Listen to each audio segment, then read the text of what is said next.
नमस्कार किसान भाइयों यदि आप गेहूं की फसल से बम्पर पैदावार लेना चाहते हैं तो फिर आपको आंख मूंद कर उर्वरक देने की आवश्यकता नहीं है। मैं यहां आपको 3 ऐसे ज़बरदस्त फार्मूले बताने वाला हूं।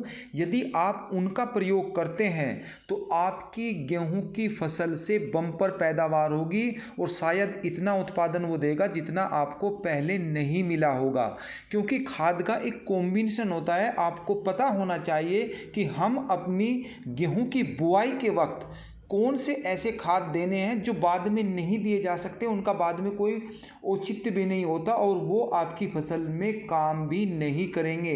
तो इन सभी चीज़ों को ध्यान में रखते हुए मैं आपको यहाँ पर बुआई के टाइम ही 3 ऐसे फार्मूले बताने वाला हूँ, उनका रीज़न भी बताने वाला हूँ जो आपको देने ज़रूरी हैं। यदि अभी तक आपने हमारे चैनल को सब्सक्राइब नहीं किया है तो कृपया करके सब्सक्राइब करें और हमारी वीडियो को शेयर भी करें ताकि ज़्यादा से ज़्यादा किसान भाइयों का भला हो सके। किसान भाइयों, खादों के बारे में आपको मैं थोड़ी सी जानकारी दे दूं ताकि आप समझ सको। फसल कोई सी भी हो मगर खादों के बारे में आपको जानकारी हो जाएगी कि कौन से खाद की कितनी ज़रूरत किस फसल को है। फिर आप मार नहीं खाओगे, फिर आप उसी हिसाब से आप अपनी फसल को उर्वरकों की पूर्ति करते रहोगे। किसान भाइयों, कोई सी भी फसल हो, 4 तत्व ऐसे होते हैं जिनकी ज़रूरत पौधे को पड़ती है या फसल को पड़ती है। इनमें सबसे पहला है प्राकृतिक तत्व। इसमें पानी है, हवा है और सूर्य की रोशनी है। ये बिल्कुल मुफ्त में पौधे को मिल जाते हैं। जो प्राथमिक तत्व है, प्राइमरी तत्व है, उसकी सबसे ज़्यादा ज़रूरत फसल को पड़ती है वो है NPK, यानी कि नाइट्रोजन, फास्फोरस और पोटास। इनकी सबसे ज़्यादा ज़रूरत पौधे को पड़ती है या फसल को पड़ती है। सेकेंडरी तत्व है, उसमें आता है आपके 3 तत्व हो जाते हैं, मैग्नीशियम, सल्फर और कैल्शियम। इनकी ज़रूरत जो होती है प्राथमिक तत्व के मुकाबले कुछ कम ज़रूरत पड़ती है।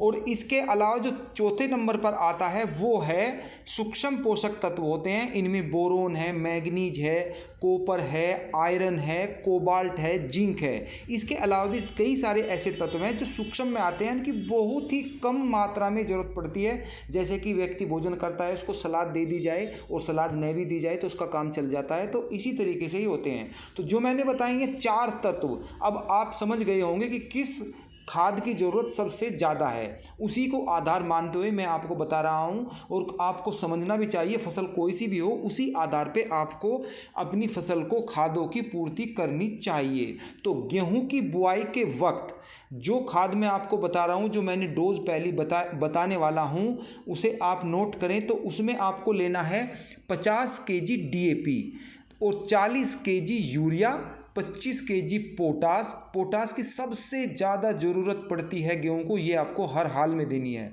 3 kg सल्फ़र। इन चारों चीज़ों को आपको बुआई के वक्त देना है। ये 1 एकड़ की डोज है। 1 एकड़ में आपको इसको इस्तेमाल करना है बुआई के वक्त। किसान भाइयों, यहाँ पर मैं आपको एक चीज़ और भी बताता चलूँ। यदि आपकी ज़मीन में कोई सी भी फसल लगाते हो और उस पर पीलापन आता है खाद लगाने के बावजूद भी, तो आपको जब कोई फसल लगा रहे हो या गेहूं की फसल यदि आप लगा रहे हैं, तो जब उसकी खेत की तैयारी कर रहे हो उसी टाइम आखिरी जुताई पर 5 kg जिंक 21% वाला उसकी आप छिड़काव कर दीजिए और लास्ट जुताई उसमें आप कर दीजिए। और एक चीज़ का आपको और भी ध्यान रखना है कि कुछ किसान भाई DAP के साथ जिंक को मिक्स करके भी बखेर देते हैं, तो ऐसा मत कीजिए। जिंक को आप DAP में नहीं मिला सकते, वरना DAP रिएक्शन उल्टा करती है, इसका कोई लाभ नहीं होता। इसीलिए जिंक को आखिरी जुताई पर इसे सिंगल ही इसको यूज किया जाता है। इसके साथ किसी खाद का प्रयोग हम नहीं करते हैं। अब दूसरी डोज है, उसमें आपको लेना है 50 kg NPK, क्योंकि इसमें पोटास आ गया है, अलग से देने की कोई ज़रूरत नहीं है। इसमें लेना है आपको 40 kg यूरिया इसमें 12% है, इसीलिए कम रह जाता है, तो यूरिया आप 40 kg रखिए। 3 kg सल्फ़र रखिए और जिंक की मैंने आपको पहले बता ही दिया है, ये भी 1 एकड़ की डोज है। ये NPK जो होता है 12, 32, 16 लीजिए। इसमें 12% आपको नाइट्रोजन मिल जाएगी, 32% इसमें फास्फोरस मिल जाएगी और 16% इसमें पोटास आपकी फसल को मिल जाएगा।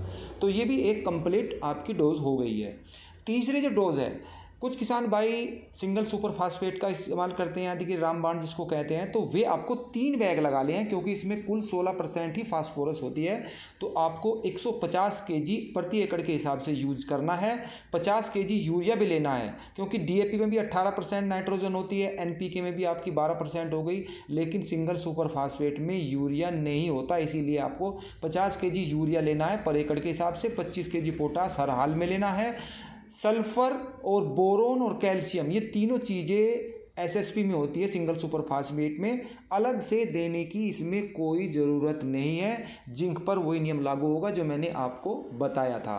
किसान भाइयों, यहाँ पर मैं आपको थोड़ी सी जानकारी और भी दे दूँ। जब आप गेहूं की बुआई करते हैं और कुछ किसान भाई लास्ट में रोटावेटर चला देते हैं, तो उसे यदि रोटावेटर चला रहे हो तो लास्ट में एक बार टीलर और पाटा ज़रूर लगाएं। इससे फ़ायदा ये होता है कि आपका जो गेहूं होता है वो बड़ा होने के बाद वो लेटता नहीं है। पानी भी लगाओगे तो वो बहुत ही कम मात्रा में लेटेगा, तो इसका भी आप ध्यान रखें।